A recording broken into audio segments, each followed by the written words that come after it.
ఇక్కడ వచ్చి ఫ్యాక్టరీ ఆంధ్రాకి వచ్చి తెలంగాణలో పెట్టుడు ఏం అవసరం ఉన్నది ఆయనకు పర్మిషన్ వాళ్ళు ఇచ్చిండ్రు.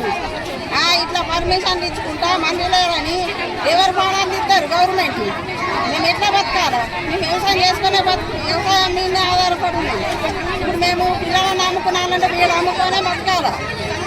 మమ్మల్ని ఇట్లా చేసుడు ఇది న్యాయమేనా? గవర్నమెంట్ ముఖ్యమంత్రి ఏంది? ఇదంతా గవర్నమెంట్ ఏంది? మా ఊళ్ళో పోలీసులను పెట్టింది. మేము ఎవరి ఇంటికి పోవాలం పోరాకుండా చేసింది. మేము ఏడవుతున్నా కూడా మాట్లాడుకుంటూ ఇస్తలేదు. ఈ గవర్నమెంట్ ఏంది? కలెక్టర్ ఏంది? పోలీసు వాళ్ళు ఏంది? టౌన్ ఏంది? ఇవన్నీ ఏంటి కోసం పెట్టుడు? మరి ప్రజల కోసమే పెట్టుడు కదా. ప్రజలకు న్యాయం చేయక గవర్నమెంట్కి ఎందుకు న్యాయం చేస్తున్నాడు? ఆయన చేసే పని ఏమున్నది?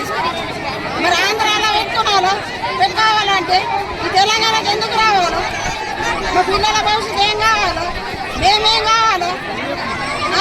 ఇట్లా చేసినాం కదా ఎట్లా బతుకుతారు? మరి ప్రజల కోసం కావాలి కదా, మరి గవర్నమెంట్ కోసం కావాలి కదా. పోలీసు వాళ్ళు అంటే ప్రజలు అయ్యేమంటే నెల్లు పెడితే గొడవ కాకుండా